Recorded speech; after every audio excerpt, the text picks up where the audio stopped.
आज कमाए कि मुझे कम दिख रहा है? हैं? अच्छा, 9 बजे से आएंगे बाकी सब? हैं?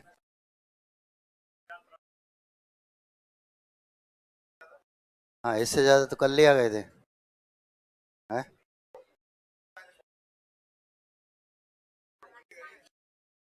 अच्छा, आज राजस्थान दिवस है। हैं? अच्छा, कहीं भी घूमने जाओ वहाँ फ्री है यही? स्प्रिंग बोर्ड भी है? यहाँ फ्री नहीं है? हैं? कहीं यहाँ फ्री करा दो तो एक दिन यहाँ फ्री करा देंगे, क्या हो जाएगा?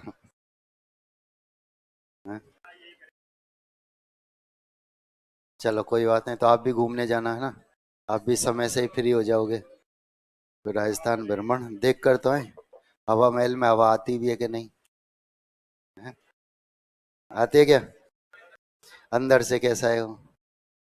कि, कि बाहर से ही ठीक है, अंदर उसमें कुछ है या नहीं भी है? और उसमें हवा आती भी है, नहीं आती है? आती है तो कहाँ से आती है, क्यों आती है, कैसा बना हुआ है? हमको तो सिर्फ झरोका ही झरोका नजर आते हैं बाहर से तो, है ना?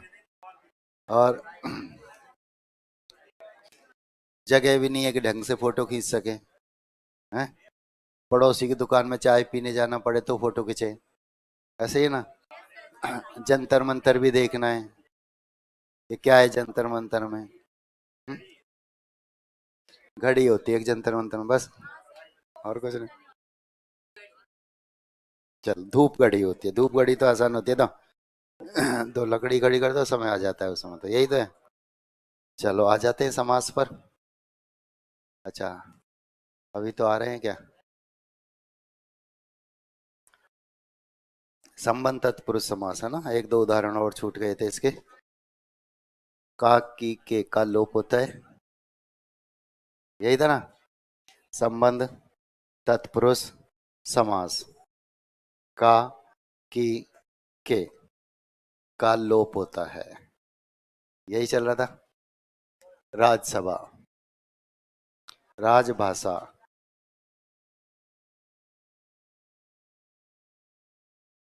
राज्य की भाषा। यहाँ राजा की भाषा नहीं, याद रखना, ठीक है? राजसभा, राजा की सभा, राजमाता, राजा की माता, लेकिन राजभाषा, राज्य की भाषा जो राज्य में सबसे अधिक बोली जाती है, ठीक है, प्रयुक्त की जाती है, वही होती है राष्ट्रपिता। राष्ट्र का पिता। अब हमने विग्रह कर दिया राष्ट्र का पिता है जो वह है, तो महात्मा गांधी, एक अन्य अर्थ भी निकल कर आता है, फिर बहुब्री में भी पहुंच जाता है, ठीक है? सेना अध्यक्ष, सेना का अध्यक्ष,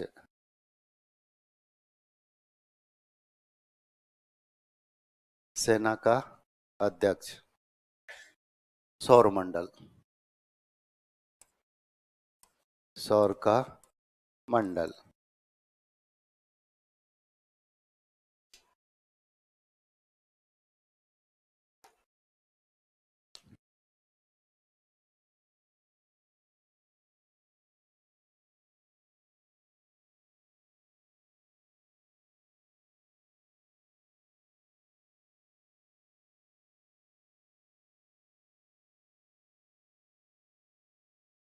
बैच कितने बजे शुरू हो जाए, विलम्ब से आने की परंपरा थोड़ी छूटेगी।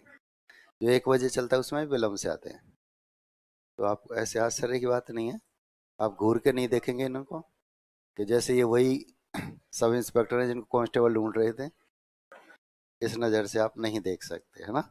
हमारे यहाँ 1 बजे जो बैच शुरू होता है उसमें भी एक क्रम जारी रहता है, तो भारतीय परंपरा है, उसका त्याग हम नहीं कर सकते विलम्ब से आना।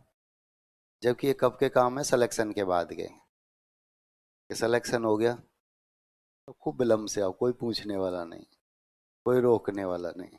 वो काम आप पहले करने लग जाते हैं, गड़बड़ है। चले आगे। अधिकरण तत्पुरुष समास। अधिकरण तत्पुरुष समास।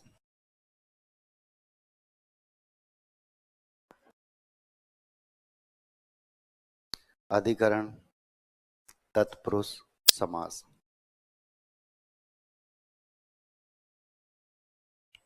लिखेंगे। इस समास में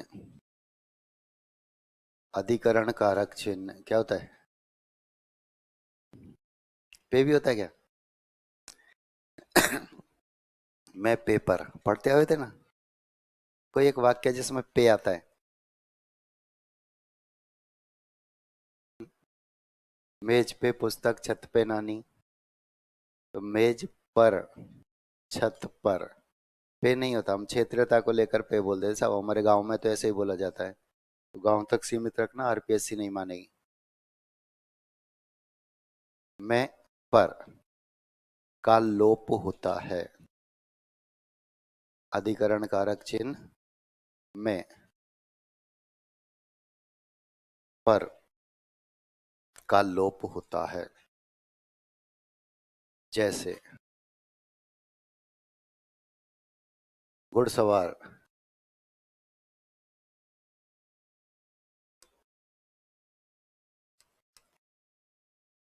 घोड़े पर सवार, घोड़े पर सवार। जलमग्न, जल में मग्न।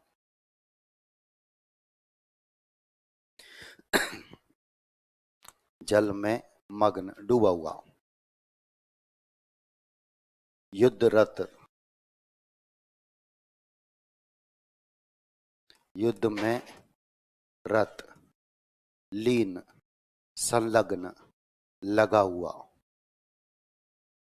युद्ध में रत, लीन, संलग्न, लगा हुआ।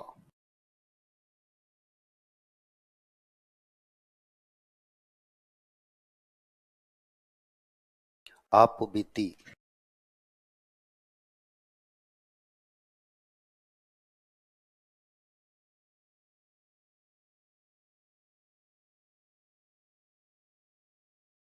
आप पर बीती, स्वयं पर बीती।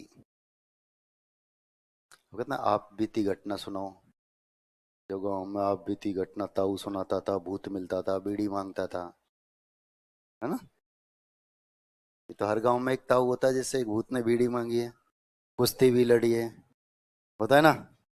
भूत होते हैं क्या? हैं? होते हैं, है ना? भानगढ़ जाकर देखना, पता लग जाए। हैं? नहीं है कुछ भी। 7 बजे के बाद जाना तो पता लग जाएगा। होते हैं ना? और वहाँ साधु मिलते हैं जिनकी गर्दन नहीं होती। ऐसे भी साधु मिलते हैं वहाँ जिनकी गर्दन नहीं होती और सब काम कर रहे होते हैं। ठीक है? तो आप बीती, स्वयं पर बीती, है ना? जिसके पैर नहीं होते, देशाटन।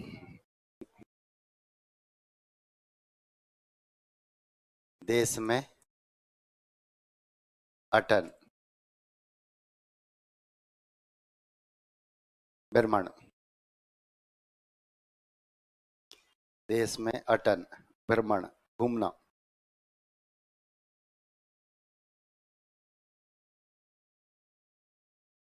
कवि पुंगव, पुंगव बोलते हैं श्रेष्ठ को।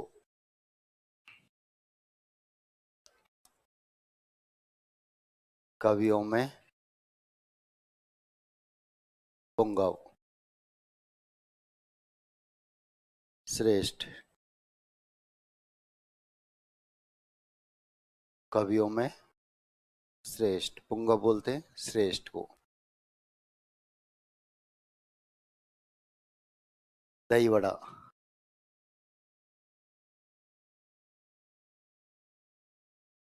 विग्रह पूछा जाता है। दही में डूबा हुआ बड़ा, बड़ा का अर्थ डूबना भी होता है ना। बच्चे जब बहुत अधिक शरारत करते हैं तो माताएं अक्सर यह कहती हुई पाई जाती है, कहीं जा बढ़, कुआ पोखर में जाकर डूब जा, ना। तो बड़ा का अर्थ डूबना भी होता है। दही में डूबा हुआ बड़ा, विग्रह पूछा जाता है इसका। रेलगाड़ी,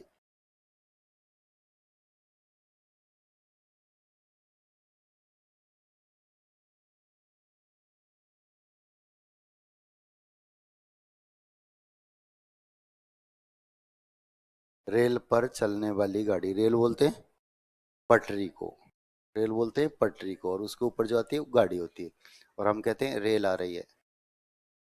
कहाँ से आ रही है? वो तो सरकार ने पहले ही बिछा रखी थी। आती तो गाड़ी है। रोजमर्रा के जीवन बोल देते, आटा पिसा लाए। अब आटे का भी क्या पिसा है? नल आ गए। कहाँ से आए? वो तो पहले ही बांध के पटक रखा है ना। हाँ, जयपुर भी आ गया। जयपुर आ गया ना। कहाँ आया था? कहीं नहीं आया। आता तो हम हमारे गांव ले जाते, है ना। पर रोजमर्रा के जीवन में हम बोल दिया करते हैं। ठीक है। जैसे जैसे मैंने आपको बताया ना, मैंने बताया था कि सभी बुकों में ऐसा लिखा हुआ है ना। जबकि बुक, बुक्स, एक वचन, बहुवचन। तो हम हिंदी के नियम अंग्रेजी के शब्दों में लगा जाते हैं, खूब स्थिति ऐसी होती है। अश्व आरूढ़,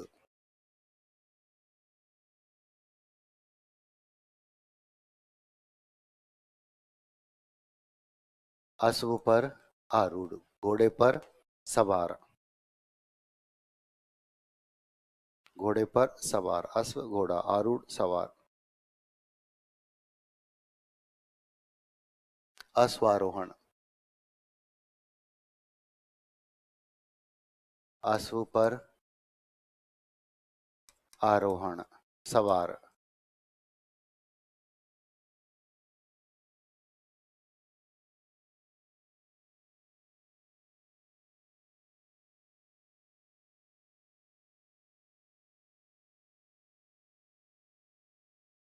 आत्मविश्वास,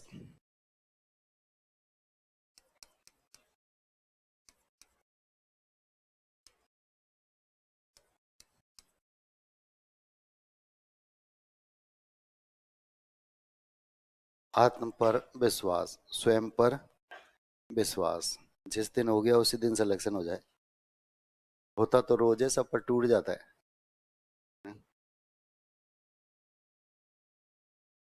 मैं कर सकता हूँ, मैं भी कर सकता हूँ, है ना। पर करना नहीं चाहता और बीच में छोड़ देते हैं। कविवर, वर का अर्थ होता है श्रेष्ठ,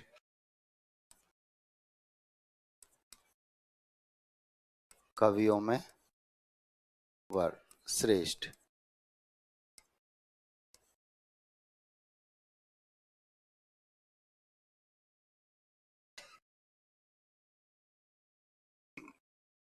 कर्तव्य निष्ठा,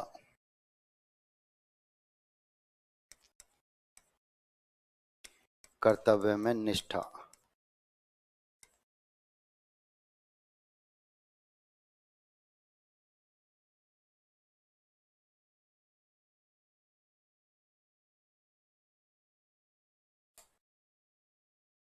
ये तो कहा जाता है अपना कार्य ईमानदारी से करते चलो, सब कुछ मिलता चला जाता है। बस अपने कार्य के प्रति वफादार रहो, बाकी खूब दंगे करो, कोई फर्क नहीं पड़ता। मैंने कहा सुबह 3 बजे जगे और 6 बजे तक पढ़ ली, फिर सारा दिन आपका कहीं घूमो, पूरा शहर, चाहे हवा महल जाओ चाहे जंतर मंतर, कोई फर्क नहीं पड़ता, लेकिन जगो 3 बजे ना। 3 बजे जगते हैं और 3 ही मिनट पढ़ते हैं, फिर जय माता की, जय माता की हो जाता ना सर। हाँ, वही तो होता है। मतलब 3 बजे जगो और अपनी बुर्स उठाओ, पेस्ट करो, तो 5 मिनट तक खोपड़ी ले, तो नींद अपने आप गायब हो जाए। और फिर जूते पहन लो, जूते भी फीते वाले, सड़ू वाले, अब पढ़ लोगे। क्योंकि जूते पहनोगे तो बिस्तर में नहीं जाओगे, और बिस्तर में नहीं जाओगे दोबारा नहीं सोओगे। तो आप 3 घंटे में 6 घंटे का काम कर चुके। सुबह के 3 घंटे, रात के 6 घंटे पढ़ने के बराबर होता है। सुबह सुबह ये खाली होता है, इसमें जो डालोगे वो जाएगा। ठीक है। और रात अधिकांश, ज्यादातर जो छात्र होते हैं वो रात में लेट तक पढ़ते हैं। सारे दिन की खिचड़ी इसमें है, क्या डालोगे, और जगह ही नहीं, सब बाहर निकल कर जाता है। तब स्थिति ऐसी हो जाती है कि हम रीडिंग कर रहे हैं बस, इसके अलावा कुछ नहीं। अगले ऊपर वाले 8 पंक्तियों में क्या लिखा था यही याद नहीं रहता था। तो सुबह जल्दी जगो, बाकी सब ठीक होता चला जाता है। कूप मंडूक।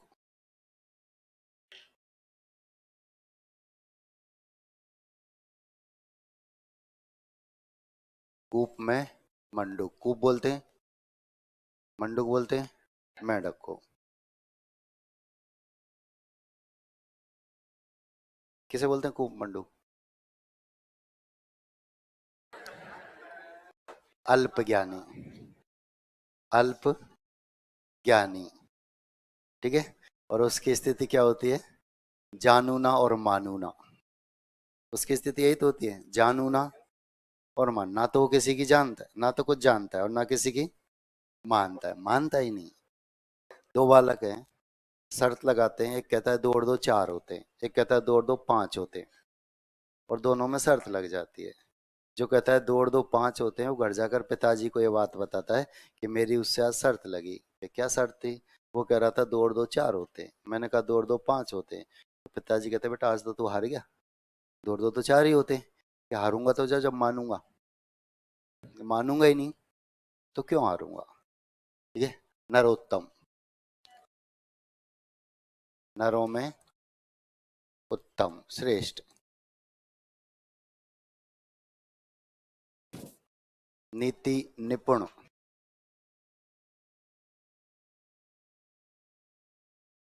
नीति में निपुण। आपने कोई नीति बनाई, उसके प्रति आप वफादार रहे, काम करते रहे, आप भी चतुर हो गए। निपुण बोलते चतुर को, आप भी चतुर हो गए। पराश्रित, पराश्रित,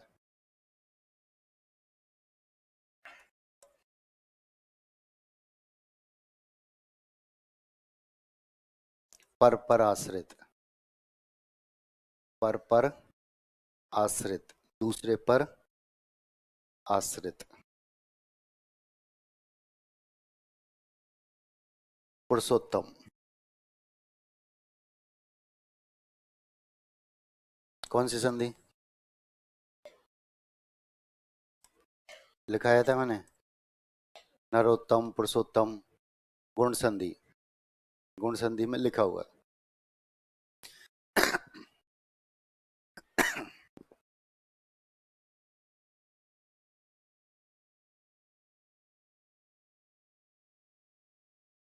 चल आगे।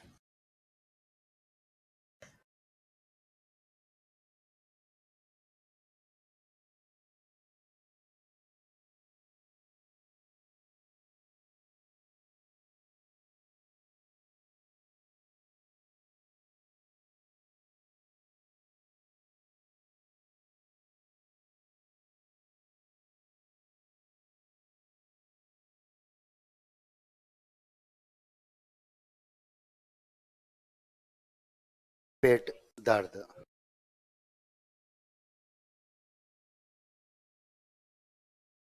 पेट में दर्द 8वीं क्लास तक हुआ करता था। सिर दर्द और पेट दर्द दो ही बीमारी होती थी 8वीं क्लास तक, जो छुट्टी के बहाने हुआ करते थे, या गृह कार्य जब हम नहीं कर पाते थे, होमवर्क, तब पेट में दर्द हो जाता था। कि क्यों नहीं किया साहब, पेट दर्द हो गया, सिर दर्द हो गया। खांसी जुकाम बुखार तो कहे नहीं, ये तो सब दिखे। अब पेट दर्द दिखे नहीं, तो पेट में दर्द। और फिर अध्यापक सही भी कर दिया करता था, एक इंजेक्शन लगाता था और सब सही। भूमिगत, भूमि में गत, गया हुआ। आते थे ना गाँव में पहले साइकिल चलाने वाले, जो 5-5 7-7 दिन साइकिल चलाते थे लगातार, और फिर वो 24 घंटे के लिए जमीन में चले जाया करते थे, और 24 घंटे बाद। आजकल ऐसे खेल हैं क्या? नहीं है, बहुत कम है, कहीं भूला भटका, नहीं तो है ही नहीं। ठीक है। मोटरसाइकिल चलती थी उनके ऊपर से, मोटा सा पत्थर, है ना, ट्यूबलाइट भी तोड़ देते। और आज छोटा सा ही पत्थर मारो तो गुस्सा आ जाए। मुनि श्रेष्ठ,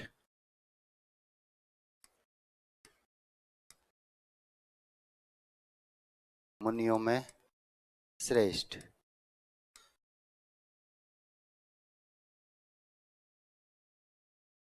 लोकप्रिय,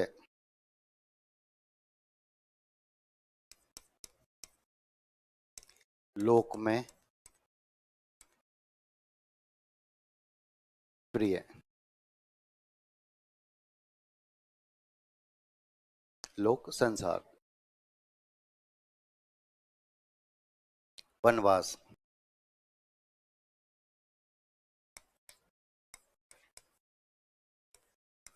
वन में वास।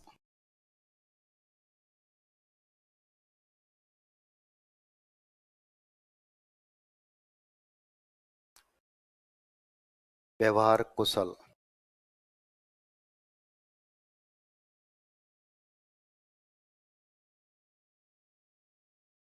व्यवहार में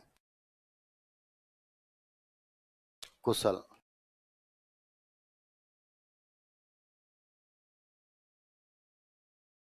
तो मनुष्य व्यवहार कुशल हो जाए तो जीवन आसानी से व्यतीत हो जाए। अब व्यवहार ही तो गड़बड़ाता है, छोटी सी बात पर तो गुस्सा आ जाए, पड़ोसी ने बैठने नहीं दिया आज, है ना। हर फन मौला,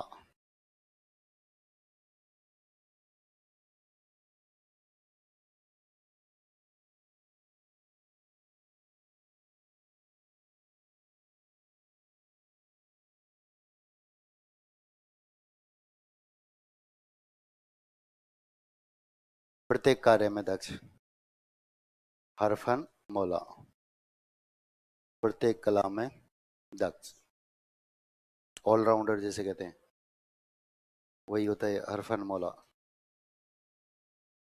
कुछ भी करवाओ, बॉलिंग कराओ, बैटिंग कराओ, फील्डिंग कराओ, कप्तान हटवाओ, ट्रॉफी हार जाओ, सब काम करने में तत्पर रहते जो, है ना। अरे बहुवीरी नहीं बनाना है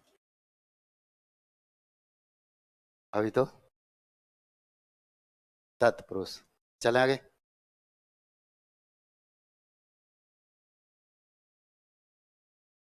नहीं बल लगा। प्रत्येक कार्य में दक्ष।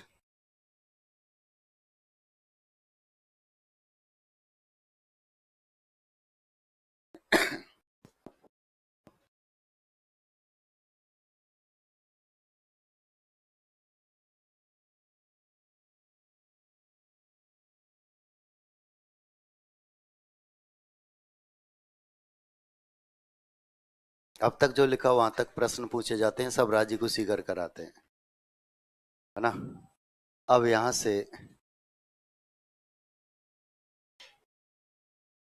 एक उदाहरण तो यहां से आता है, और एक उदाहरण यहां से आता है, ये गड़बड़ कर जाते हैं। यहां से आता है, इसमें से नहीं आता।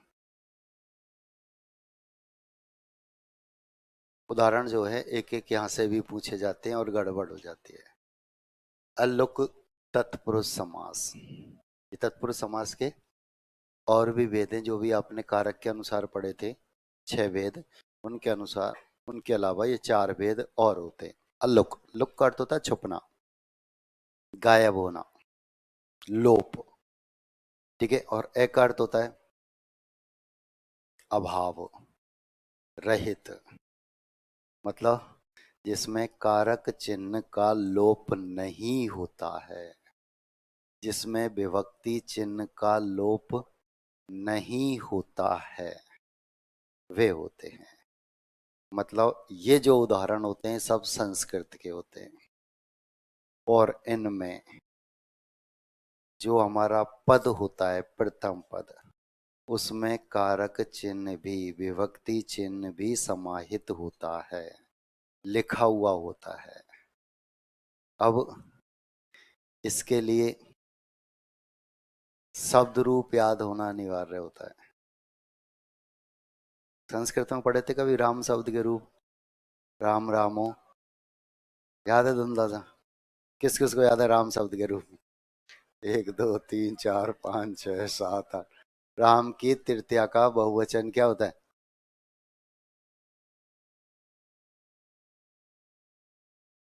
क्या होता है? तृतीया का बहुवचन भूल गए? रामई। याद है कि नहीं? सप्तमी का एक वचन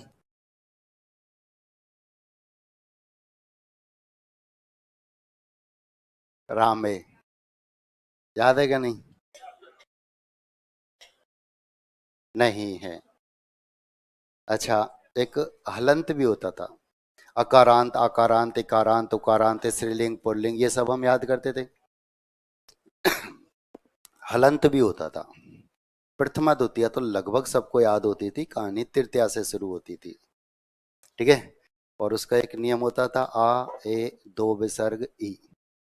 तृतीया में आ की मात्रा, चतुर्थी में ए की मात्रा, पंचमी षष्ठी में विसर्ग, और सप्तमी में ई की मात्रा। आए दो विसर्ग ई, और सारे शब्द रूप इनसे फिर याद हो जाते थे आसानी से। ठीक है। अब हम कहते हैं युधिष्ठिर, युधि स्थिर, तो ई की मात्रा है, और ई की मात्रा कहाँ गई? अभी मैंने आपको बताया सप्तमी में। अब कारक याद है? सप्तमी का कारक कौन सा होता है? अधिकरण। कर्ता, याद है ना? कर्ता ने कर्म को करण से संबंध, और अधिकरण में पर, सप्तमी में होता है मैं। तो युधिष्ठिर, युद्ध में, तो युद्धि में मैं लिखा हुआ है, तो उसमें कारक चिन्ह का लोप नहीं हुआ है। अलोप, कारक चिन्ह का लोप नहीं हुआ है। युद्धि, युधिष्ठिर है तो युद्धि यानी युद्ध में, तो कारक चिन्ह उसमें लिखा हुआ है, लोप नहीं हुआ है। ये सब उदाहरण इसके होते हैं। ठीक है। 10-5 है, पढ़ेंगे बस। और भूलावट का कोई आ जाए तो ठीक, नहीं तो प्रश्न तो यहाँ से आते हैं। मैंने आपको बताया था अव्ययभाव समास, और अव्ययभाव समास में उपसर्ग, लेकिन लिखा था अभावात्मक नकारात्मक विशेषणात्मक को छोड़कर। तो विशेषण वाले तो सब कहाँ चले गए? कर्मधारे में। विशेषण वाले तो कहाँ गए? कर्मधारे में। अब नकारात्मक यहाँ आते हैं, जिसमें ए, अन, ना, ये तीन उपसर्ग काम में आते हैं। ये तीन उपसर्ग काम में आते हैं, और जब ये तीन उपसर्ग आ जाते हैं तो नंग तत्पुरुष समास का ही उदाहरण होता है। और ये तीनों की तीनों नकारात्मक अभावात्मकता का बोध कराते हैं। ठीक है। अमर, जो कभी मरे ही नहीं, जो कभी मरे ही नहीं, वही तो अमर है। ठीक है। अनशन, अन, अनशन क्या होता है? भूख, भूख पर बैठना, वही तो होता था अनशन। ठीक है। नापाक, जो पाक नहीं है। पवित्र, पाक कैसे बोलते हैं? इसके सब उदाहरण इसमें आएंगे। तीन ही उपसर्ग याद रखने हैं। ये तीन उपसर्ग आ गए तो आप यहाँ पहुंच जाएंगे। बाकी के सब में कहाँ जाएंगे? अव्ययभाव समास में। और इसके उदाहरण पूछे जाते हैं। इसमें विशेष तौर पर आपको तीन ही याद रखने हैं। उपपद, दूसरा पद जो होता है वह प्रत्यय के रूप में प्रयुक्त होता है। दूसरा जो पद होता है वह प्रत्यय के रूप में प्रयुक्त होता है। आप कहते हैं स्वर्णकार, सोने का काम करने वाला। चर्मकार, चर्म का काम करने वाला। ठीक है, तो ये ना के बराबर, कभी कोई नहीं गया पूछा, आगे भी नहीं पूछे जाएगा।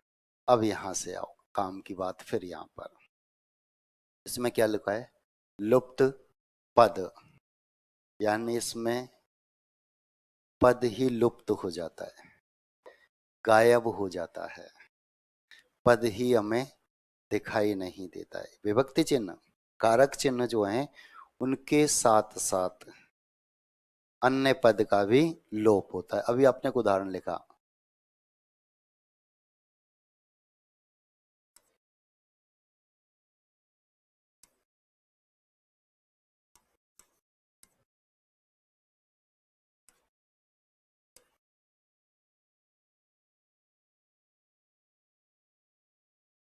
ये तो आपका कारक चिन्ह है, इसका लोप तो है ही। बाकी का मूल शब्द हमारा जो है, इसमें दो ही तो पद हैं, एक दही एक बड़ा। ठीक है, अब इनके मध्य में विभक्ति चिन्ह कारक चिन्ह का ही लोप होना चाहिए था, जो ये है, लेकिन इसके साथ साथ इन पदों का भी लोप है। लुप्त पद, पद भी जिसमें लुप्त होते हैं। आपने अभी लिखा रेलगाड़ी, रेल पर चलने वाली गाड़ी, तो चलने वाली, इन पदों का भी लोप है। इन पदों, अब ये उदाहरण आपके सामने आता है, इसमें समास पूछा जाता है तो लुप्त पद होता है, और लुप्त पद तत्पुरुष ऑप्शन में नहीं है, तब आप अधिकरण के साथ जाएंगे। याद रखना, यदि दोनों ऑप्शन में हैं, दोनों ऑप्शन में हैं, तब आप यहीं आएंगे। समास के बारे में एक बात शुरू से आप पढ़ते हुए आ रहे हैं कि बहुब्री समास को वरीयता दी जाती है। कोई उदाहरण आ गया, उसमें समास पूछा, घनश्याम आ गया, कर्मधारय भी ऑप्शन में आया, बहुब्री भी ऑप्शन, तो स्वाभाविक सी बात है हम किसको वरीयता देंगे, बहुब्री को। ठीक है, यदि कोई उदाहरण बहुब्री में भी है और तत्पुरुष के इन भेदों में भी है, तो तत्पुरुष को बहुब्री से ज्यादा वरीयता मिलती है, याद रखना। वाचस्पति,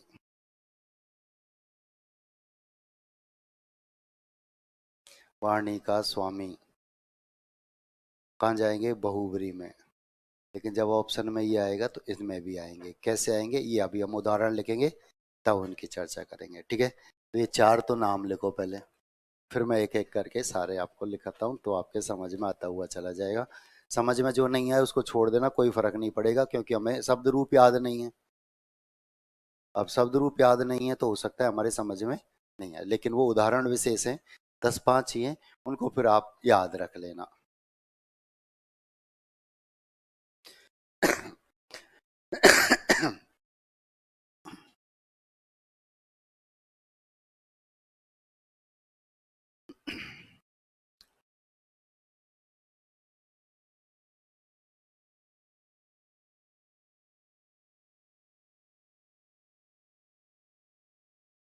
इनकी चर्चा सब इंस्पेक्टर में होती है, इनकी चर्चा एलडीसी में भी होती है, बाकी के कंपटीशन में इनकी चर्चा ही नहीं होती, क्योंकि वहाँ प्रश्न बहुत कम होते हैं, हमारे प्रश्न बहुत ज़्यादा होते हैं। प्रश्नों की संख्या होती है 100, जब उसे 100 प्रश्न बनाने होते हैं तो वो हर बिंदु को उठाता है, कुछ नहीं छोड़ता।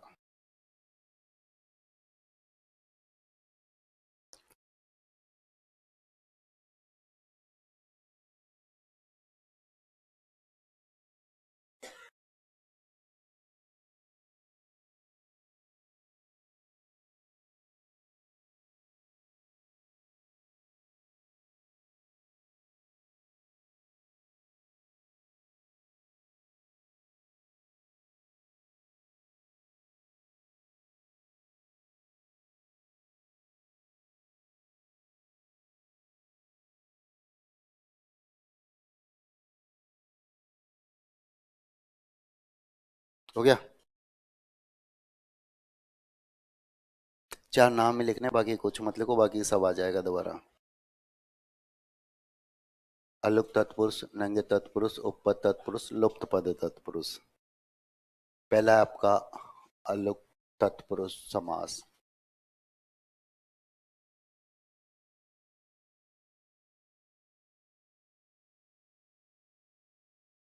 मैं बोलूंगा, आप लिखेंगे।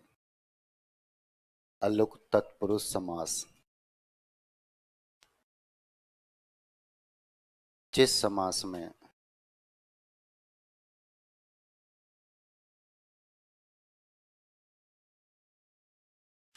कारक चिन्ह, मैं बोलूंगा, आप लिखेंगे। जिस समास में कारक चिन्ह पूर्ण रूपेण लुप्त न होकर, पूर्ण रूपेण लुप्त न होकर विभक्ति के रूप में,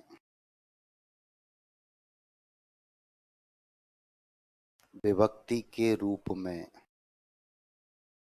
उपस्थित रहता है, विभक्ति के रूप में उपस्थित रहता है, उसे अलुक तत्पुरुष समास कहते हैं। अलुक तत्पुरुष समास कहते हैं। देखो, हिंदी में कारक है, संस्कृत में विभक्ति है।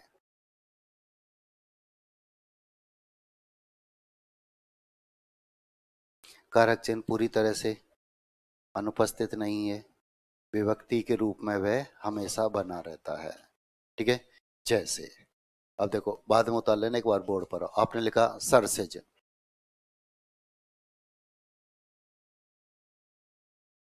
सरसिज दो पद हैं, एक सरसिज, मनसिज है, मनसिज एक, मनसी और एक जय।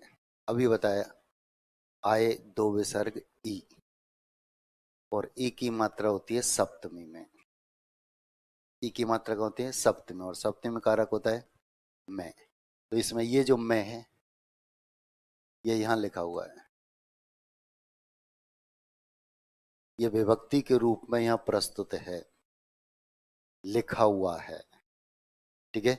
यानी अलुक, छुपा हुआ नहीं है, दिखाई दे रहा है। ठीक है? आपने लिखा अंतेवासी, अभी बताया मैंने रामे, सप्तमी में एक वचन, याद है ना धुंधला सा?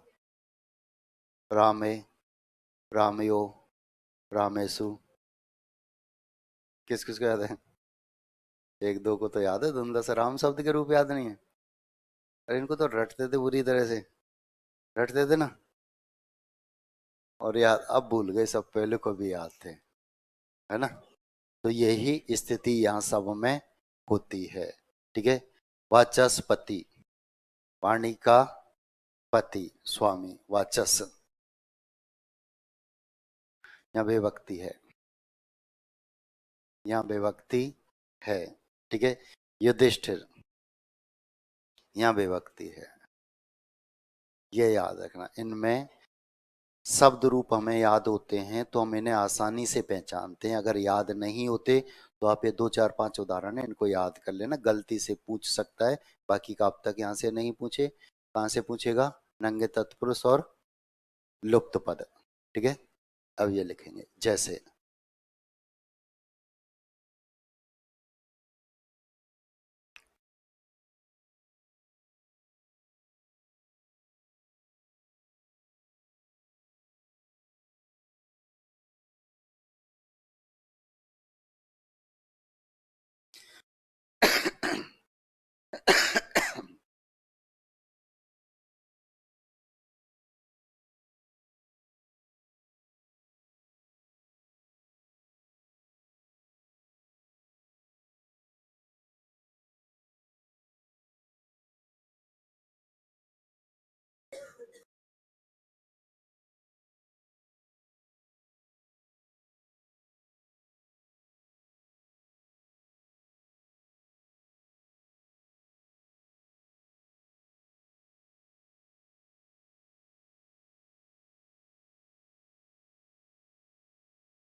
चले आगे।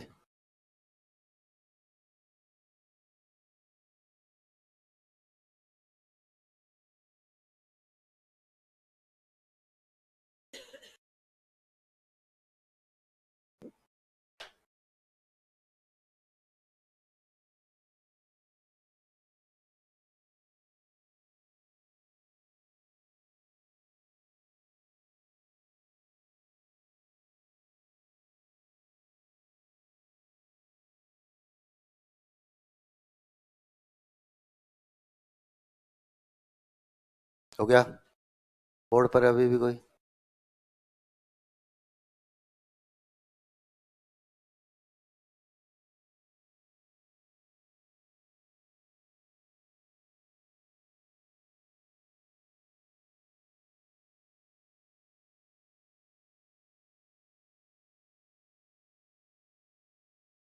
ये बाएं हाथ से लिखने वाले पीछे रह जाते हैं हमेशा।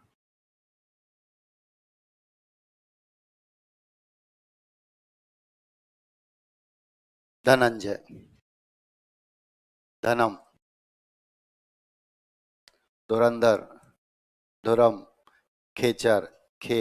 बनेचर। बने। ये सब विभक्ति है। ये सब कारक है। ये सब विभक्ति है। धनम। खे। बने। ठीक है। वन में। आकाश में। धुरी में। धन कुबेर को जय करने वाला।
क्या हो गया?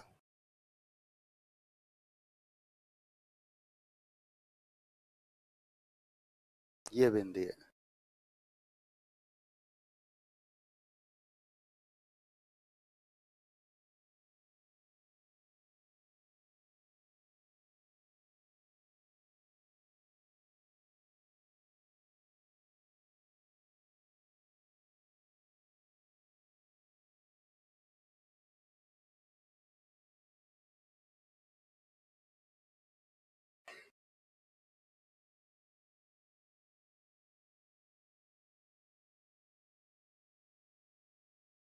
चले आगे।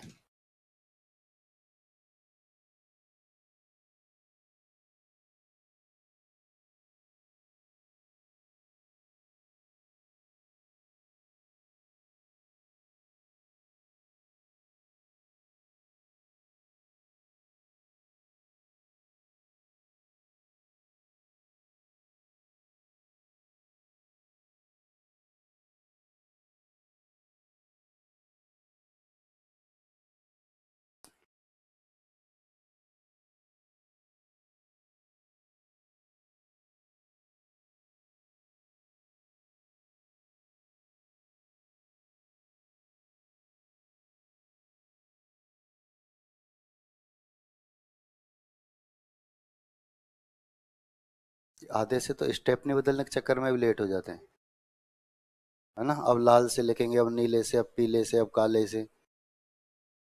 अरे लिखना कुछ भी नहीं है, वहाँ निश्चित क्षेत्रफल का गोला मिलेगा और वो भी एक ही कलर से नीला करना है। ऐसे तो माध्यमिक शिक्षा बोर्ड में लिखते थे, अब लाल पेन से हेडिंग डाली, नीले से ऐसा लिखा, हरे से चित्र बनाया, ऐसे होते थे ना। हैं? क्या हो गया? धनंजय। हम्म। हाँ, अब इसमें आएगा तो पहले ये आएगा, याद रखना। यहाँ से उदाहरण 5-7 ही तो लिखे, इनको आप याद रख सकते हैं, वही अगर पूछेंगे तो। यहाँ से उदाहरण सबसे ज्यादा पूछे जाते हैं, लिखेंगे। इस समास में रहेंगे तत्पुरुष समास।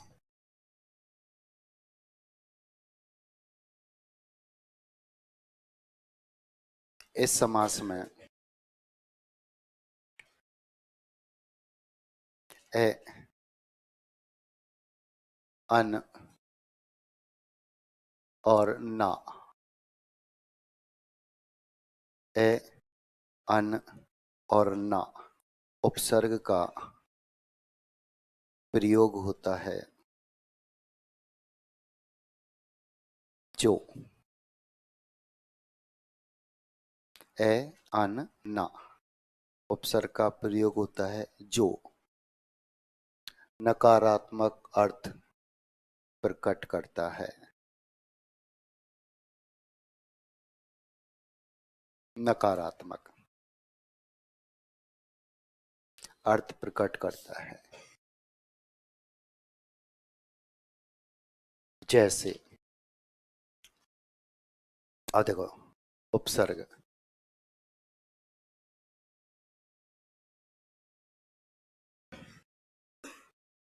समय उपसर्ग है, और जो किसका बोध करा रहे हैं?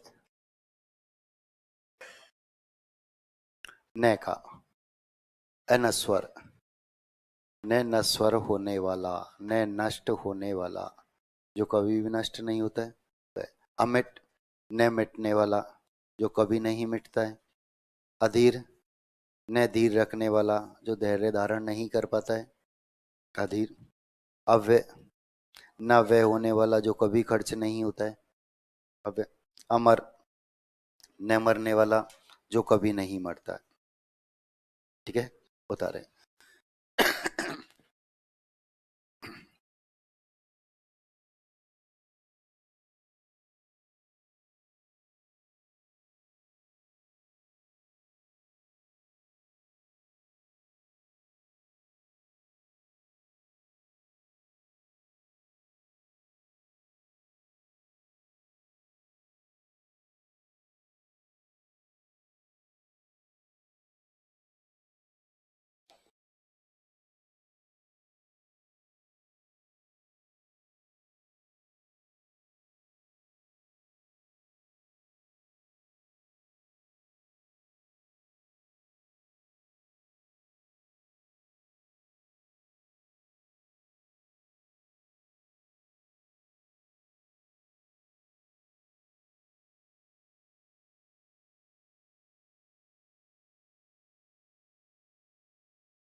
हो गया, चले आगे।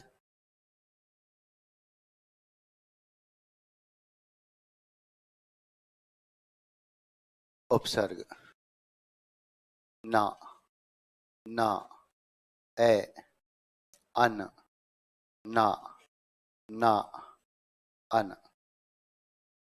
ठीक है, ना, वही अर्थ, सब में वही अर्थ। ठीक है, ना पाक, नहीं है पाक जो, पाक यानी पवित्र, पवित्र। ठीक है, ना पसंद, नहीं है पसंद जो, किसी को पसंद नहीं, ना पसंद। असभ्य, नहीं है सभ्य जो। अनासक्त, आसक्ति से रहित, अनासक्त, आसक्ति से रहित। नालायक, नहीं है लायक जो, ना गवार, ये अलग अलग है। ना गवार, नागवार नहीं पढ़ना इसे, ना गवार, नहीं है जो गवारा, मंजूर। ठीक है। जो, अनशन, असन बोलते हैं भोजन को, भोजन से रहित, भोजन से रहित, तो ये अन, ये असन।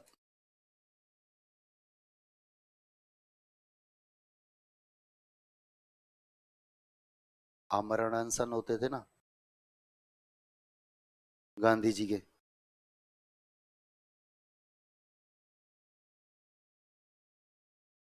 तीन ही उपसर्ग हैं, यही याद रखने, ए अन ना।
हो गया।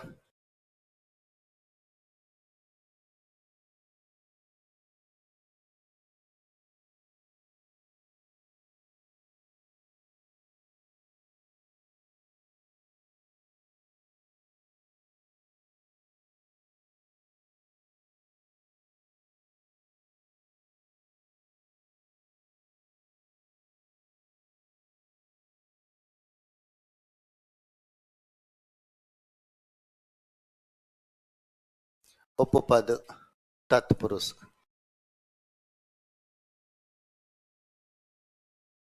उपपद तत्पुरुष, उपपद उत्तर पद, दूसरा पद। ठीक है।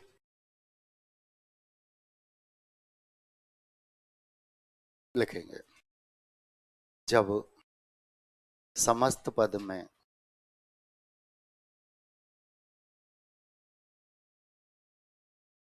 उत्तर पद, जब समस्त पद में उत्तर पद दूसरा पद कोई सार्थक शब्द न होकर, कोई सार्थक शब्द न होकर प्रत्यय के रूप में प्रस्तुत होता है, प्रत्यय के रूप में प्रस्तुत होता है,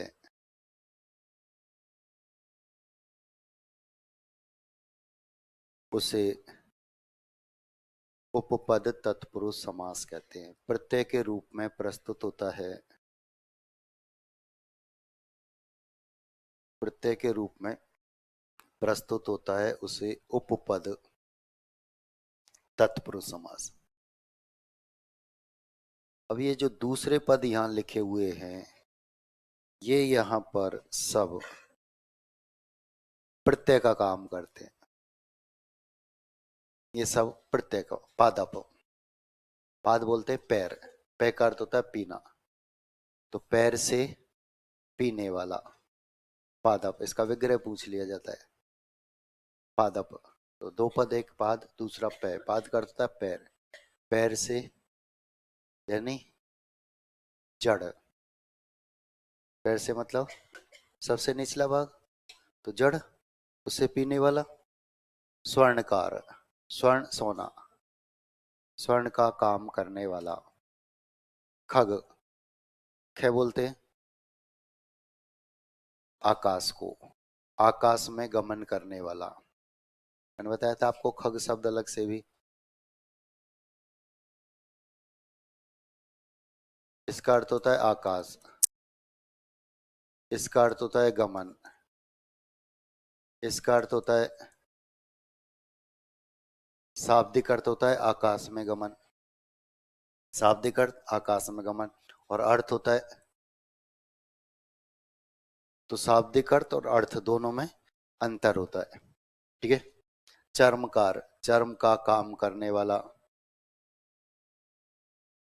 जलचर, जल में विचरण करने वाला, और नवचर, नभ में विचरण करने वाला।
हो गया?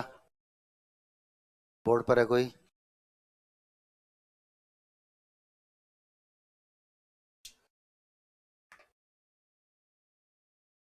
जलज,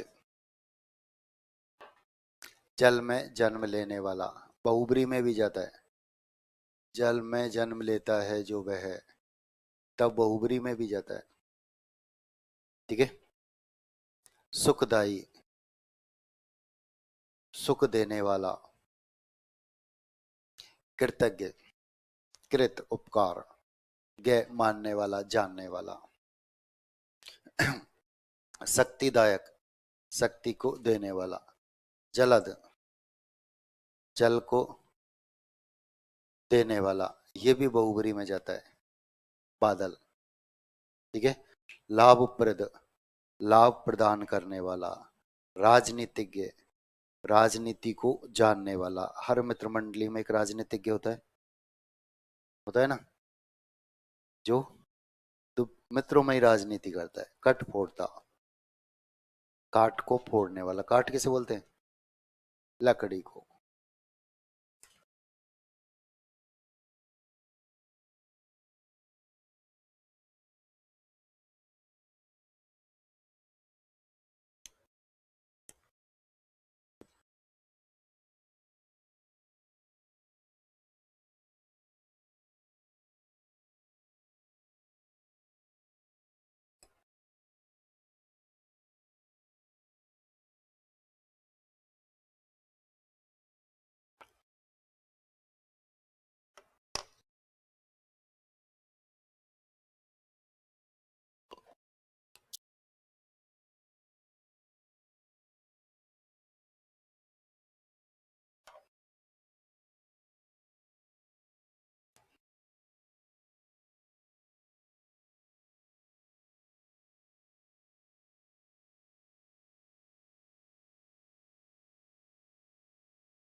क्या हो गया?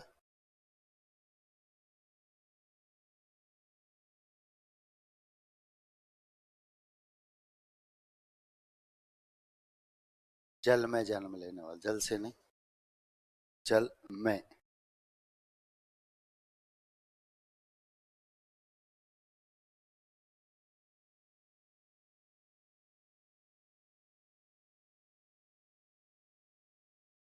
कठफोड़ता।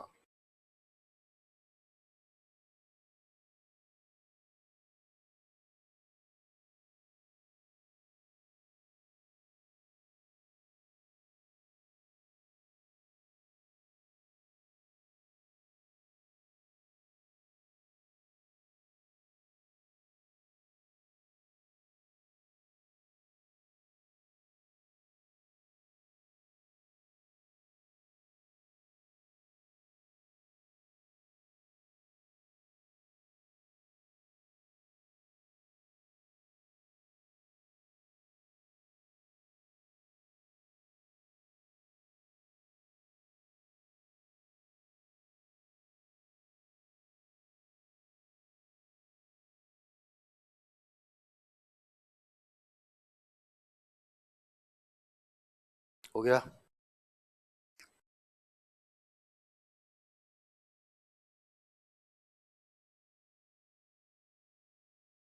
लुप्त पद तत्पुरुष, यहां से उदाहरण पूछे जाते हैं।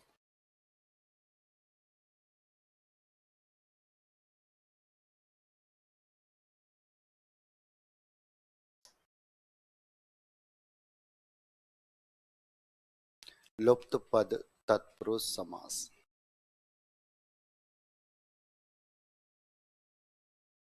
लिखेंगे। जब समस्त पद में लुप्त पद तत्पुरुष समास डैश कर, जब समस्त पद में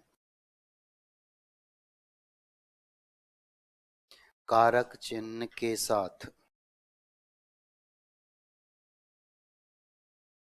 कारक चिन्ह के साथ अन्य पद भी लुप्त हो जाते हैं, अन्य पद भी लुप्त हो जाते हैं, उसे लुप्त पद तत्पुरुष समास कहते हैं। उसे लुप्त पद तत्पुरुष समास कहते हैं।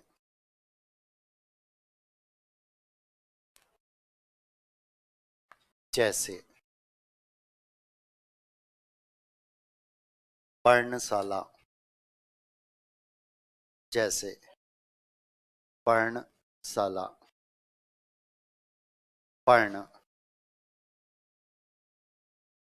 यानी घास, तिनका से बनी हुई शाला।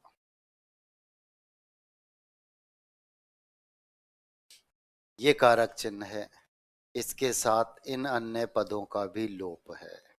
तो कारक चिन्ह के साथ साथ अन्य पद भी जहां लुप्त रहते हैं, बनी हुई, तो ये भी लुप्त यहां पर है। पवन चक्की, दो पद हैं, एक पवन एक चक्की। अब ये तो हमारा क्या है? कारक चिन्ह, ठीक है। चलने वाली, इन पदों का भी लोप है। तो कारक चिन्ह के साथ साथ अन्य पद भी जहां लुप्त होते हैं, वहां लुप्त पद तत्पुरुष। इसको देखकर हंस रहे थे क्या? रसगुल्ला, ये दो पद हैं, और ये हमारा कारक चिन्ह है। इसके अलावा डूबा हुआ, इन पदों का भी लोप है, ठीक है। दो पद हैं, उनके मध्य में कारक चिन्ह, लेकिन उनके अलावा अन्य पदों का भी लोप। दही बड़ा, तो दही बड़ा, ये कारक चिन्ह, और इसके साथ साथ इन पदों का भी लोप। तुलादान, बोर्ड पर आओ।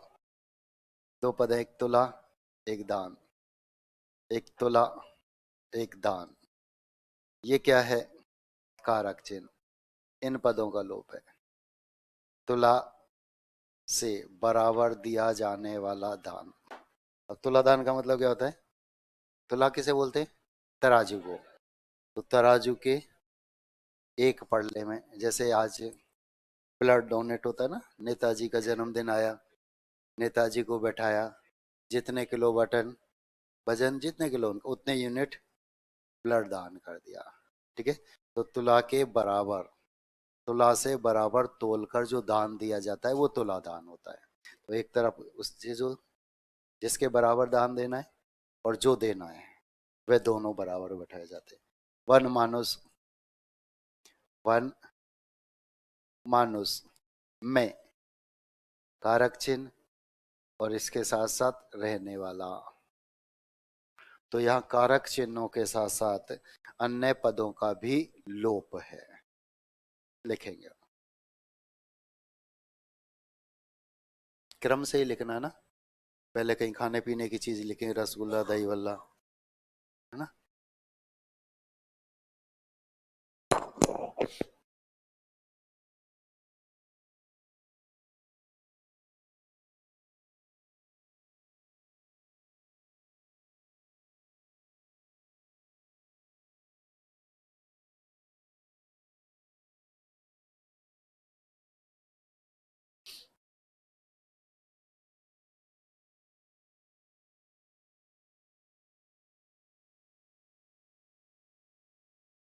क्या? फिर कारक चिन्ह देख कौन सा है, उसके साथ पहुंचा दो।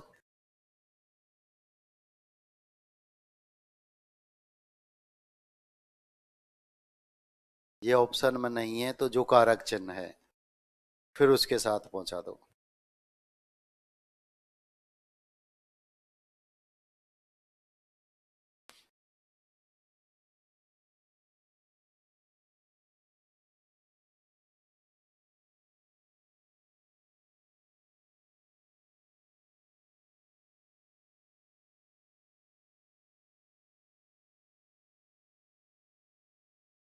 हो गया?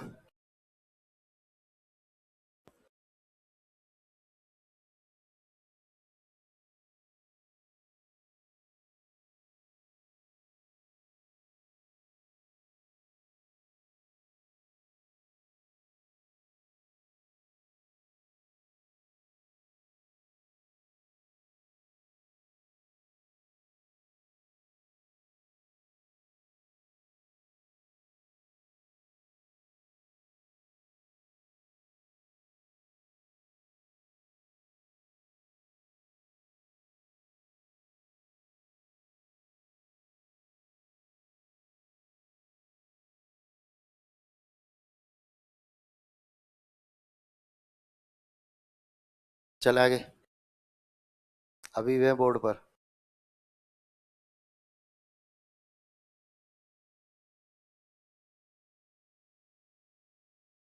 एक ने तो पड़ोसी की वजह से हाथ खड़ा कर दिया, सब पड़ोसी लिख रहा है, मैं तो लिख चुका।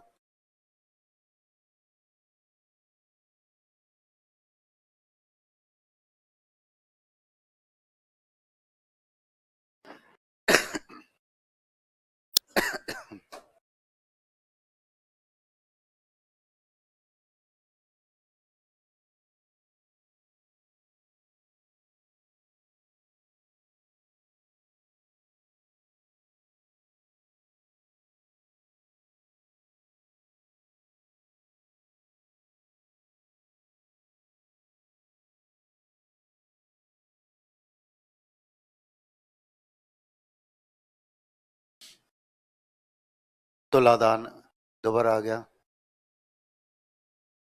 गुरु भाई,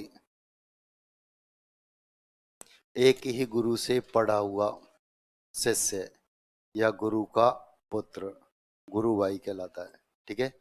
एक ही गुरु से पढ़ा हुआ शिष्य या गुरु का पुत्र, विग्रह पूछ लिया जाता है। बैलगाड़ी,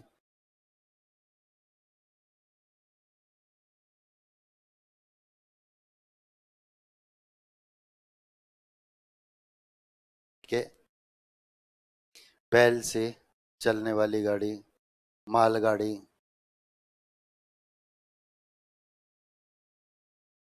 माल को ढोने वाली गाड़ी।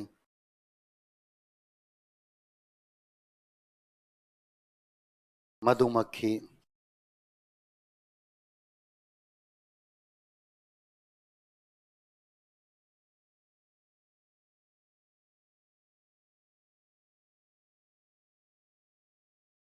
मधु को एकत्र करने वाली मक्खी।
चल आगे।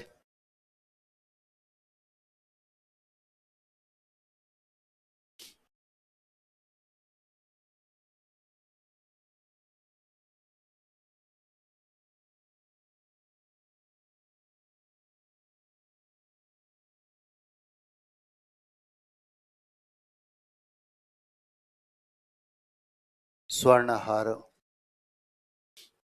स्वर्णहार। सोने से बना हार। अश्रु गैस। अश्रु गैस। अश्रु को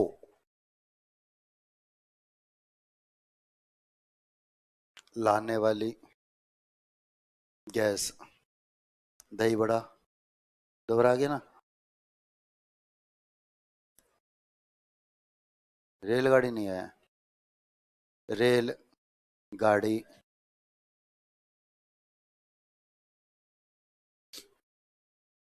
रेल पर चलने वाली गाड़ी। रेल बोलते हैं पटरी को।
चले आगे।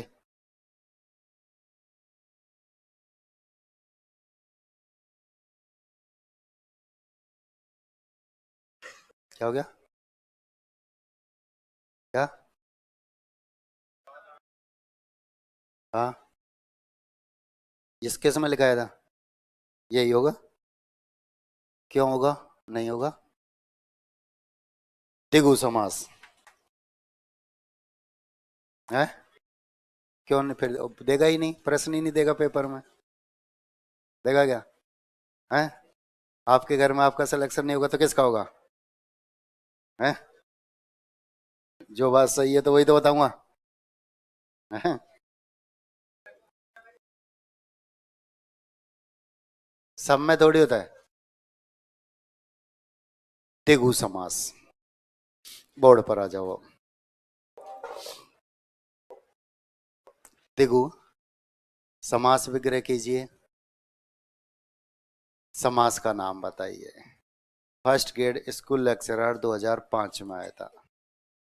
और मैंने आपको बताया 2005 में जो पेपर हुआ था उसमें कुछ प्रश्न तो ऐसे थे जो बिंदु विशेष में ही पूछे गए थे। संधि का विच्छेद पूछा गया था, विच्छेद का विच्छेद पूछा गया था, अयादि का विच्छेद पूछा गया था, उपसर्ग में उपसर्ग पूछा गया था, दिगु का समास विग्रह पूछा गया था। तो जो बिंदु विशेष हैं उनमें ही प्रश्न पूछ लिए गए थे, तो ये भी था वहां पर। दिगु प्रश्न था समास विग्रह कीजिए और समास का नाम। तो दो गायों का समूह दिगु कहलाता है। दो गायों का समूह दिगु कहलाता है और दिगु ही समास है। दो गायों का समूह दिगु और दिगु ही समास है। ठीक है, पूछा जा चुका है। गाय गरीब होती है इसलिए सब आक्रमण कर रहे थे। पिछली क्लास में हमारे मन में एक प्रश्न था कि सब दिगु पर ही आक्रमण क्यों कर रहे हैं। दोबारा, छह भाई, जायदाद का बंटवारा, छह समास, जायदाद का बंटवारा, दिगु के वट में संख्यावाची पद आए और दिगु संख्यावाची पदों के साथ बहुत अच्छी तरह से अपना जीवन यापन कर रहा था। अव्ययी भाव चलता है, दिगु के ऊपर आक्रमण करता है और कहता है दोनों पद संख्यावाची हुए और संख्याएं समान हुई तो मेरे साथ रहेंगी, फिर तेरा उदाहरण नहीं होगा। दोनों पद संख्यावाची और संख्याएं समान मेरे साथ रहेंगी, तेरा उदाहरण नहीं होगा। दिगु कहता है ठीक है ले जा। कुछ दिन के बाद द्वंद्व चलता है, दिगु पर आक्रमण करता है और कहता है दोनों पद संख्यावाची हुए और संख्याएं असमान तो मेरे साथ रहेंगी, फिर तेरा उदाहरण नहीं होगा। दोनों पद संख्यावाची और संख्याएं असमान तो मेरे साथ रहेंगी, फिर तेरा उदाहरण नहीं होगा। दिगु कहता है ठीक है तू भी ले जा। मैं तो एक ही पद संख्यावाची रख लूंगा, दो नहीं रखूंगा। दो रख सकता है क्या? नहीं। दो पद संख्यावाची रखता है, संख्याएं समान होती है, अव्यय भाव ले जाता है, संख्याएं समान होती है, द्वंद्व ले जाता है। अब एक पद संख्यावाची के साथ दिगु अपना जीवन यापन कर रहा था कि बहुब्री चलता है और दिगु के ऊपर आक्रमण करता है और कहता देख एक पद संख्यावाची है, यहां तक तो ठीक है, लेकिन पद अद्वितीय नहीं होना चाहिए। एक पद संख्यावाची है यहां तक तो ठीक है, लेकिन पद अद्वितीय नहीं होना चाहिए। और यदि पद अद्वितीय बनता है तो फिर मेरे साथ रहेगा, तेरा उदाहरण नहीं होगा।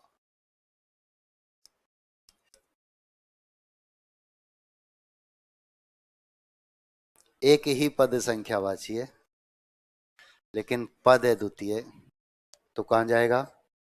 बहुब्री में।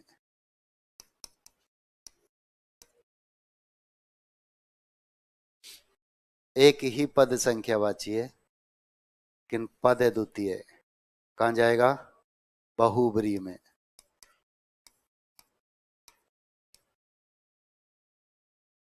एक ही पद संख्यावाची है लेकिन पद अद्वितीय है, तो कहाँ जाएगा? बहुब्री में। तो बहुब्री दिगु के ऊपर आक्रमण करता है और कहता है एक पद संख्यावाची है, यहां तक तो ठीक है, लेकिन पद अद्वितीय नहीं होना चाहिए, और यदि पद अद्वितीय होता है तो फिर मेरे साथ रहेगा, तेरा उदाहरण नहीं होगा। दिगु कहता है ठीक है, तुम्हारी मर्जी, जो ले जाओ जो छोड़ जाओ, जीवन यापन तो फिर भी करूंगा, सुसाइड तो नहीं करूंगा। तो अब इसके पास क्या बचा? दिगु के पास एक पद संख्यावाची होता है और दोनों पद मिलकर किसी समूह का बोध कराते हैं। दोनों पद मिलकर किसी समूह या समुदाय का बोध कराते हैं, वहां दिगु समास होता है। एक पद संख्यावाची होगा, दोनों पद मिलकर किसी समूह या समुदाय का बोध कराएंगे, पद अद्वितीय नहीं होगा। ठीक है, लिखेंगे आप दिगु समास। उदाहरण समझते हुए चलेंगे। जिस समास में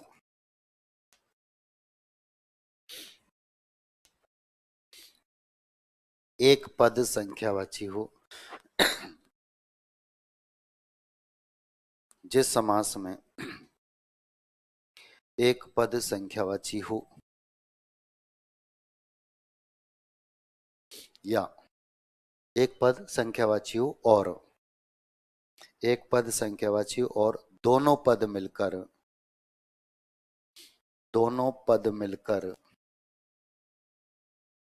किसी समूह या समुदाय का बोध कराते हों। दोनों पद मिलकर किसी समूह या समुदाय का बोध कराते हों, उसे द्विगु समास कहते हैं। दोनों पद मिलकर किसी समूह या समुदाय का बोध कराते हों, उसे द्विगु समास कहते हैं। जैसे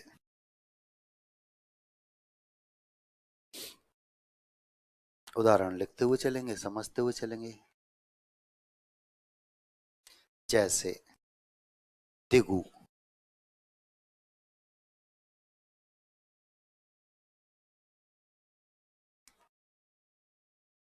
दो गायों का समूह, दो गायों का समाहार। देखो, समूह और समाहार दोनों का मतलब एक होता है।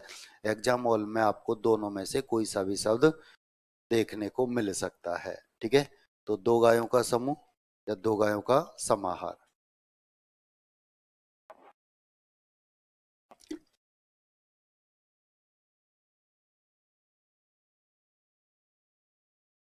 बैलों कर दे तो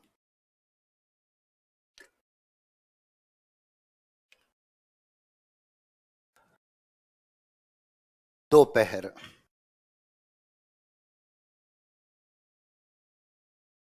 दो पहरों का समूह,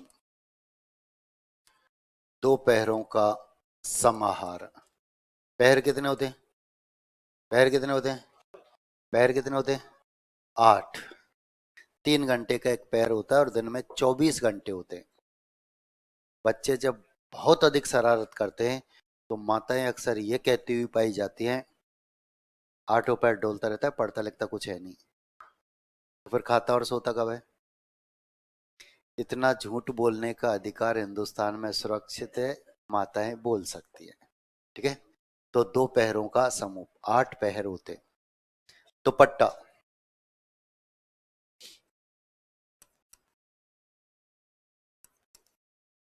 दो पटों का समूह, दो पटों का समाहार। पट किसे कहते हैं? पट किसे कहते हैं? पट किसे कहते हैं? पट बोलते हैं किनारे को। पट बोलते हैं किनारे को। पट बोलते हैं किवाड़ को। पट बोलते हैं वस्त्र को। अनेकार्थक शब्द है।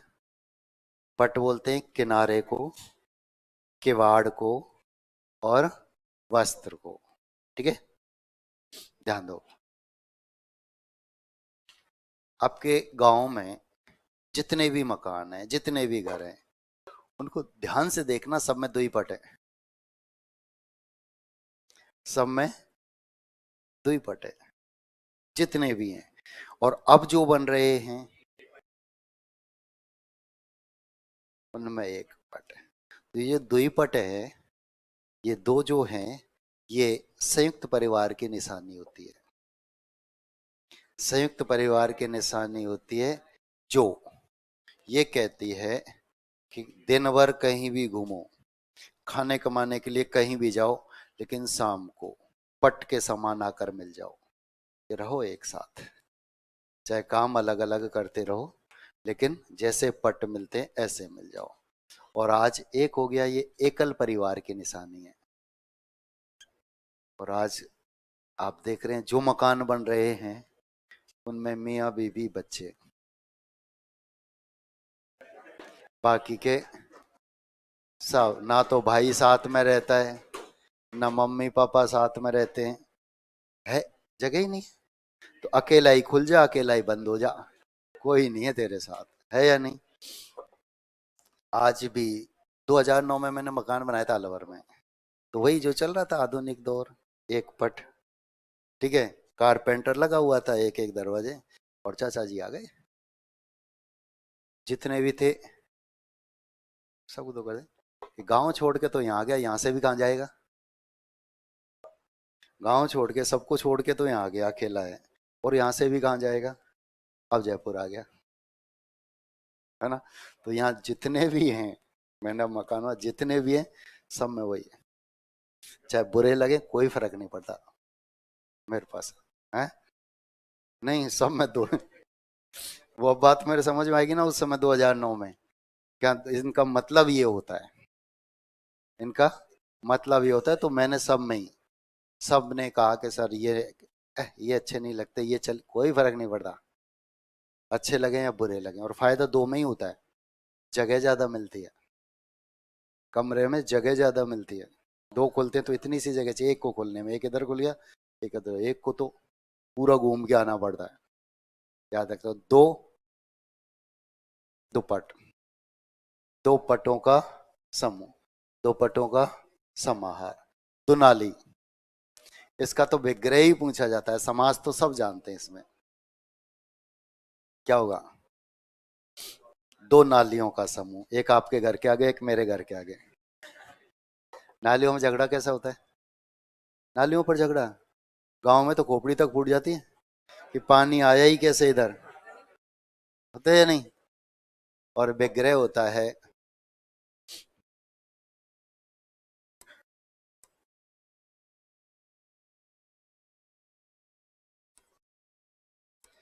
दो नलियों का समूह,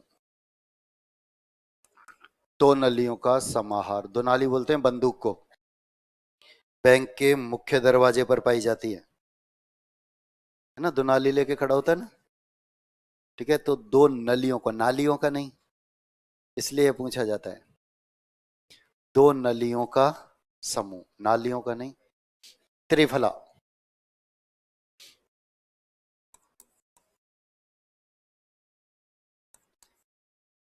तीन फलों का समूह, तीन फलों का समाहार। कई गाइड में बहुब्री में लिखा हुआ है, और अधीनस्थ बोर्ड मानता है द्विगु समास, होता भी द्विगु है। पटवार प्री 2016 में पूछा गया था। ठीक है, त्रिफला, तीन फलों का समूह, तीन फलों फलों का समाहार। त्रिभुज,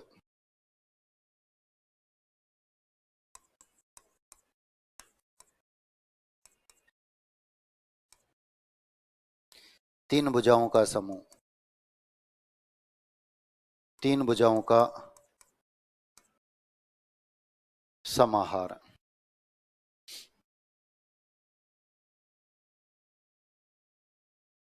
त्रिवेणी,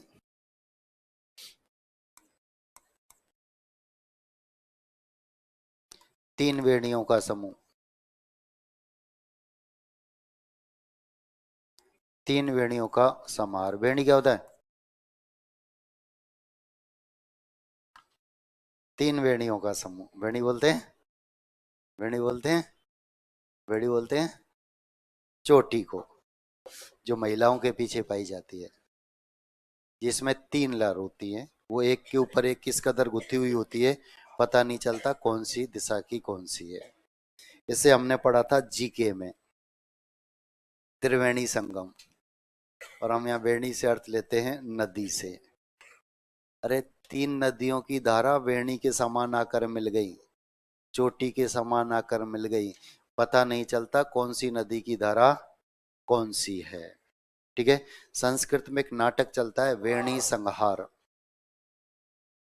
जिसमें द्रौपदी की वेणी का संहार किया गया था, खींचा गया था। तो वेणी बोलते हैं चोटी को, नदी को नहीं। वेणी बोलते हैं चोटी को। चला गए।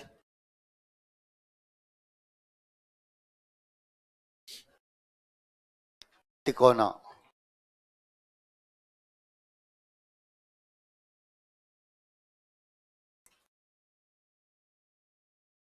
तीन कोनों का समूह। तीन कोनों का समाहार।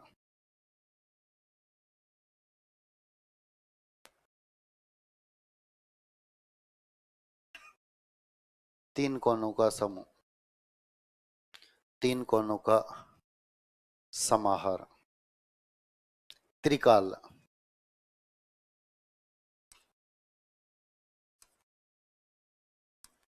तीन कालों का समूह। तीन कालों का समाहार।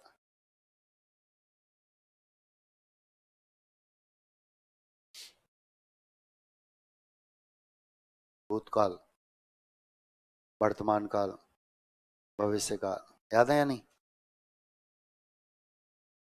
भूतकाल के भेद कितने? वर्तमान काल के भेद कितने? कौन देखे सब खोल के पिछले? हाँ, पीछे वालों को याद है तीन, और भविष्य काल के तीन। आगे पढ़ेंगे। त्रिलोक। तीन लोकों का समूह। तीन लोकों का समाहार।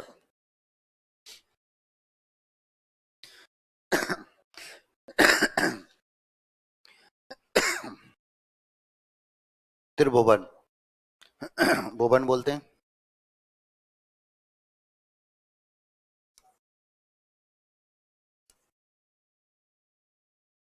भवन।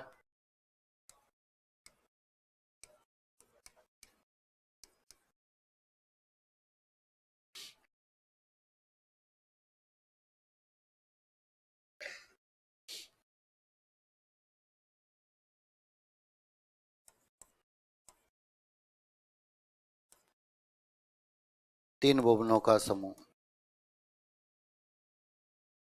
समाहार।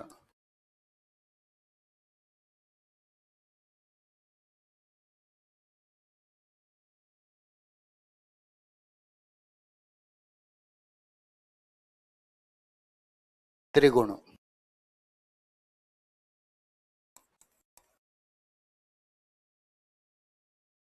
तीन गुणों का समूह। तीन गुणों का समाहार। सतोगुण, रजोगुण, तमोगुण। याद है धुंधला सा?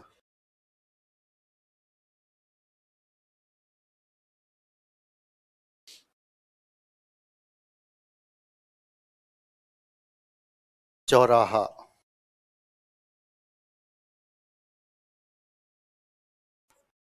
चार राहों का समूह। चार राहों का समाहार।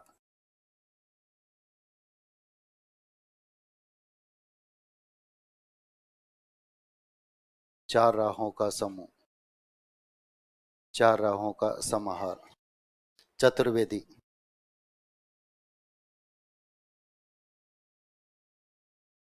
चार वेदों का ज्ञाता।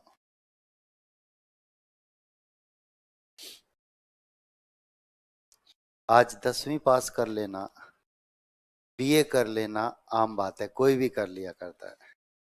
ठीक उसी प्रकार वैदिक काल में एक वेद का अध्ययन भी आम बात होती थी, कोई भी कर लिया करता था। लेकिन जो व्यक्ति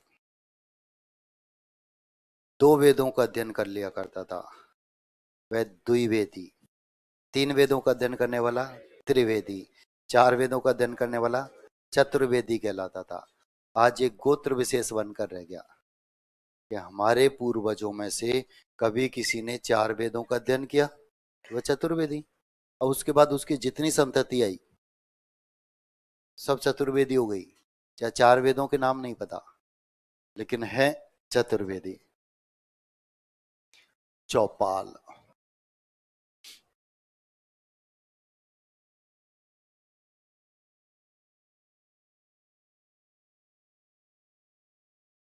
चार पालों का समूह, चार पालों का समार। पाल किसे कहते हैं? पाल बोलते हैं, पाल बोलते हैं, पाल बोलते हैं बैठक को। बैठक को जब कोई समस्या ऐसी है जो अपने ही गांव की नहीं है, अड़ोस पड़ोस के गांव की भी है, ठीक है, तो चारों दिशाओं के पंच आकर मिलकर जब एक जगह बैठ जाते हैं तो वह चौपाल बन जाती है। और ये अधिकांशतः बरगद के पेड़ के नीचे हुआ करती थी, ठीक है। और जिस गांव में बरगद का पेड़ होता था वह खुशहाली का प्रतीक होता था, क्योंकि पानी पर्याप्त मात्रा में तो ये पैदा हो रहा है। आज भी गांवों में कीचड़ अधिक पाया जाता है, गोबर अधिक पाया जाता है, तो वे गांव खुशहाली के प्रतीक होते हैं, ठीक है। मतलब कीचड़ है तो पानी पर्याप्त है, तभी तो कीचड़ है। जहाँ पानी नहीं है वहाँ कीचड़ कहाँ से आएगा? वो बूंद बूंद को संभाल के रखते, है ही नहीं पानी, ठीक है। और गोबर मतलब पशुधन पर्याप्त मात्रा में है, तो ये खुशहाली के प्रतीक हुआ करते हैं। चवन्नी,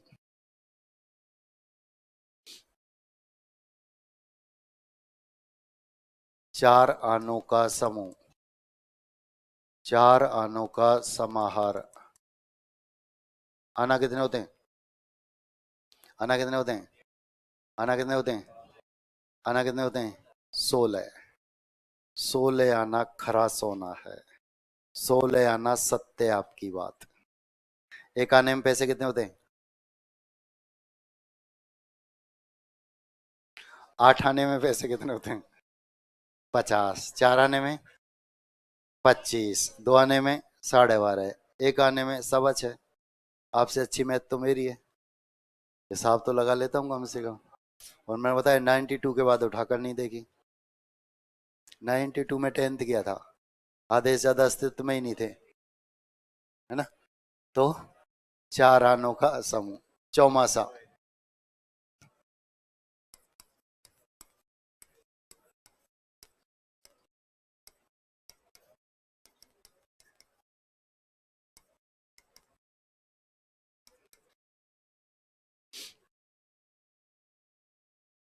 चार आनों का समूह, 4 महीनों का समूह, 4 महीनों का समाहार, चौमासा।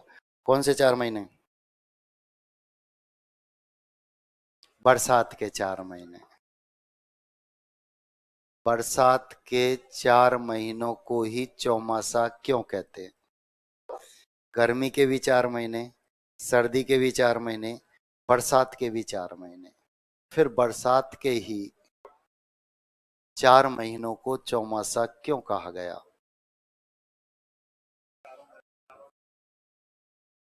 चारों महीनों में लगातार बारिश आती है, रुकती नहीं, ऐसे। अब देखो, बरसात के महीने तो बरसात आएगी, गर्मी के महीने तो गर्मी पड़ेगी, सर्दी के महीने तो सर्दी पड़ेगी, फिर बरसात के ही 4 महीने चौमासा क्यों?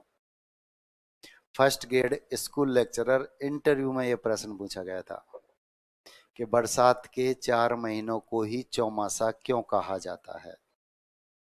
हिंदू संस्कृति के अनुसार जितने भी त्योहार होते हैं अधिकांशतः इन्हीं 4 महीनों में आते हैं। प्राचीन काल में इन्हीं 4 महीनों में पुरुष अपने घर रहता था, बाकी के 8 महीने कमाने के लिए बाहर जाता था, और जैसे ही सावन का पहला बादल देखता अपने घर आ जाता था, और दिवाली पूजन के बाद वापस चला जाता था। मेघदूतम में कालिदास ने खुलकर इसका वर्णन किया है। कालिदास के द्वारा लिखा गया एक खंड काव्य है मेघदूतम।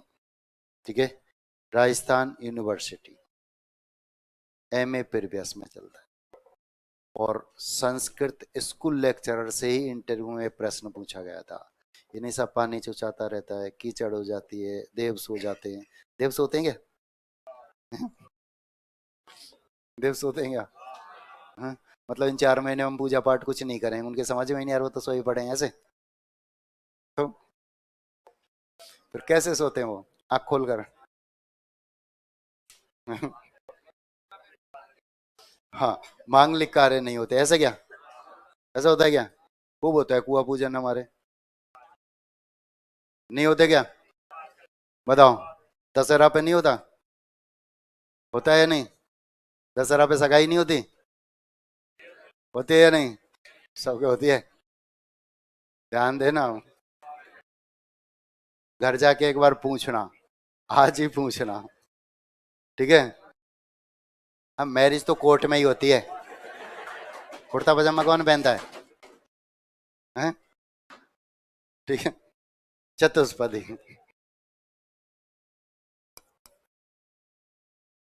4 पदों का समूह, 4 पदों का समाहार। पद यानी चरण।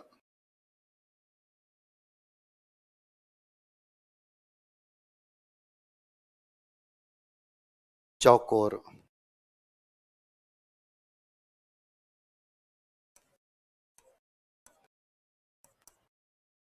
चार कोनों का समूह,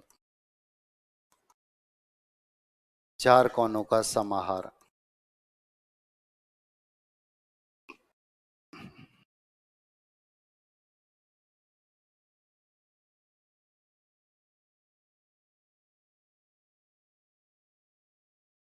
पंचवटी।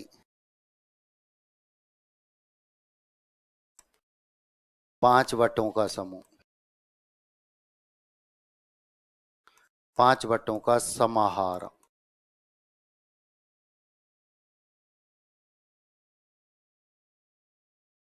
5 वटों का समूह, 5 वटों का वट बोलते हैं बरगद को, वट बोलते हैं बरगद को। ठीक है, कई बहुब्री भी मानते हैं स्थान विशेष को लेकर। ठीक है, और होता है दिगु में। पंजाब। 5 नदियों का समूह, 5 नदियों का समाहार।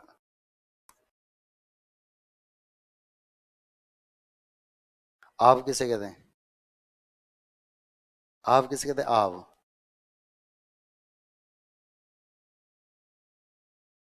आप बोलते हैं उपजाऊ भूमि को, आप बोलते हैं उपजाऊ भूमि को, और ये नदी के किनारे पाई जाती है। ये नदी के किनारे, जहां जहां नदी होती है वहां मतलब पानी होता है। ठीक है, इसलिए इसका विग्रह लिखा जाता है 5 नदियों का समूह। अब कई गाइड भी इसे बहुबरी मानती हैं। अब पंजाब एक ही है क्या? कोई पंजाब, तो पाकिस्तान में भी पंजाब रखा है एक, रखा है ना। चले आगे।